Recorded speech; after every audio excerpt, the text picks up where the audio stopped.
Hi అండి, welcome back to our channel Sanas కుకాలజీ. ఈరోజు మన రెసిపీ వచ్చేసి బ్రెడ్ కస్టర్డ్ పుడ్డింగ్ అండి.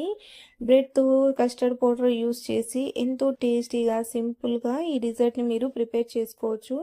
రెగ్యులర్గా ఒకే టైప్ ఆఫ్ స్వీట్స్ తిని బోర్ కొట్టేసి ఉంటే ఇన్స్టెంట్గా డిఫరెంట్గా ఎంతో టేస్టీగా ఉండే ఈ బ్రెడ్ కస్టర్డ్ పుడ్డింగ్ని ఒకసారి ట్రై చేసి చూడండి.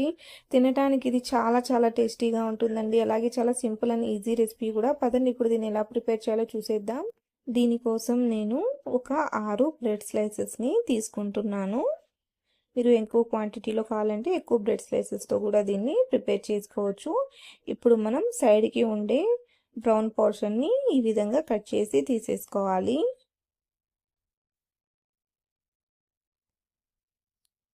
ఇలా సైడ్స్ని తీసేసాక ఇప్పుడు మనం దీన్ని ఈ విధంగా కట్ చేసుకోవాలండి.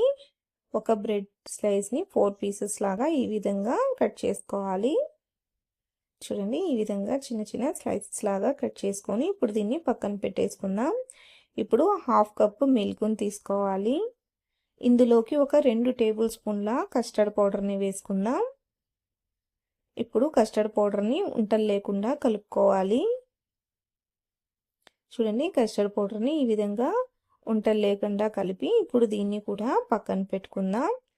ఇప్పుడు స్టవ్ మీద ప్యాన్ పెట్టుకొని ఇందులోకి ఒక 5-6 టేబుల్ స్పూన్ల నెయ్యి లేదా నూనెను వేసుకోవాలి. నేనైతే నెయ్యి వేసుకుంటున్నాను. ఇప్పుడు మనం కట్ చేసి పెట్టుకున్న బ్రెడ్ పీసెస్ని పెట్టుకోవాలి. వీటిని మనం లో ఫ్లేమ్లో లైట్ గోల్డెన్ బ్రౌన్ కలర్ వచ్చేంత వరకు ఫ్రై చేసుకోవాలి. చూడండి, ఇవి ఒక సైడ్ నుంచి లైట్ గోల్డెన్ బ్రౌన్ కలర్ వచ్చేసాయి. ఇప్పుడు వీటిని ఇంకొక సైడు ఈ విధంగా టర్న్ చేసుకోవాలి.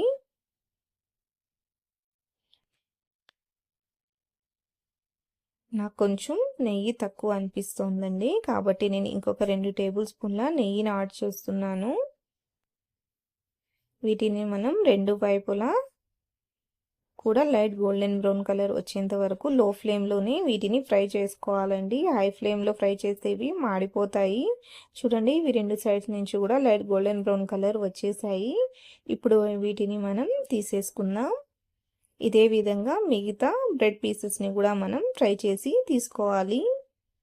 ఇప్పుడు స్టవ్ మీద ఇంకొక ప్యాన్ పెట్టుకొని ఇందులోకి ఒక 2 కప్పుల చిక్కటి పాలను పోసుకోవాలి.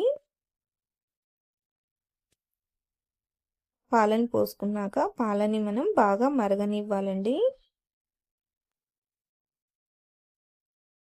చూడండి, మన పాలనేటివి బాగా మరుగుతున్నాయి. చూడండి, పాలు ఈ విధంగా మరిగాక ఇప్పుడు ఇందులోకి మనం ఒక 1/2 కప్పు పంచదారను వేసుకోవాలి. పంచదారను వేసుకొని దీన్ని బాగా కలుపుకుంటూ ఇంకొక 5 నిమిషాలు బాయిల్ చేసుకోవాలి. చూడండి, మన పంచదార కూడా కరిగిపోయింది. ఇప్పుడు ఇందులోకి మనం కలిపి పెట్టుకున్న కస్టర్డ్ పౌడర్ మిక్స్ని వేసుకోవాలి. కస్టర్డ్ పౌడర్ మిక్స్ని వేసుకున్నాక దీన్ని ఒకసారి బాగా కలుపుకుందాం.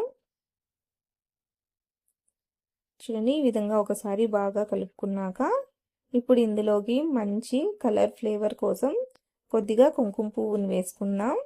మీ దగ్గర కుంకుమ పువ్వు లేకపోతే వెనిలా ఎసెన్స్నైనా వేసుకోవచ్చండి, లేదా స్కిప్ కూడా చేసేయచ్చు. ఇప్పుడు దీన్ని ఈ విధంగా కలుపుకుంటూ ఇది చిక్కపడేంత వరకు కుక్ చేసుకోవాలి.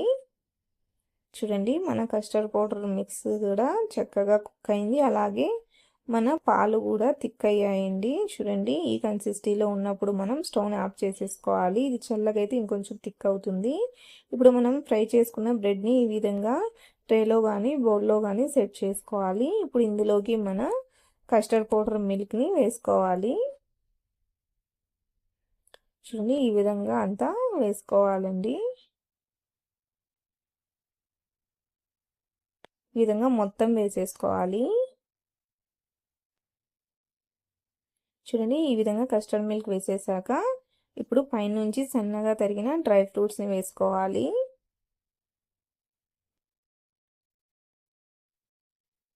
చూడండి, ఈ విధంగా డ్రై ఫ్రూట్స్ని వేసేసినాక ఇప్పుడు దీన్ని మనం ఒక 30 నిమిషాల పాటు ఫ్రిడ్జ్లో పెట్టి తీసుకోవాలి.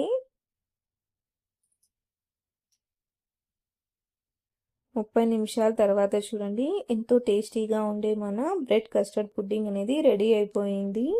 చూడండి చూడడానికి ఎంత కలర్ఫుల్గా ఎంత ఎమ్మీగా ఉందో, తినడానికి కూడా ఇది చాలా చాలా టేస్టీగా ఉంటుందండి. చాలా సింపుల్గా ఈజీగా క్విక్గా మీరు దీన్ని ప్రిపేర్ చేసుకోవచ్చు. ఇంటికి గెట్స్ వచ్చినా లేదంటే పిల్లలు ఏదైనా స్వీట్ తినాలి అని అడిగినప్పుడు ఈ విధంగా బ్రెడ్తో కస్టర్డ్ పౌడర్తో ఈ విధంగా ఎంతో టేస్టీగా ఉండే బ్రెడ్ కస్టర్డ్ పుడ్డింగ్ని ట్రై చేసి చూడండి. మీకు ఈ రెసిపీ ఎలా అనిపించిందో నాకు తప్పకుండా కామెంట్లో తెలియచేయండి. ఈ వీడియో నచ్చినట్లయితే లైక్ చేయండి, షేర్ చేయండి, అలాగే నా ఛానల్ని సబ్స్క్రైబ్ చేసుకోండి. Thanks for watching.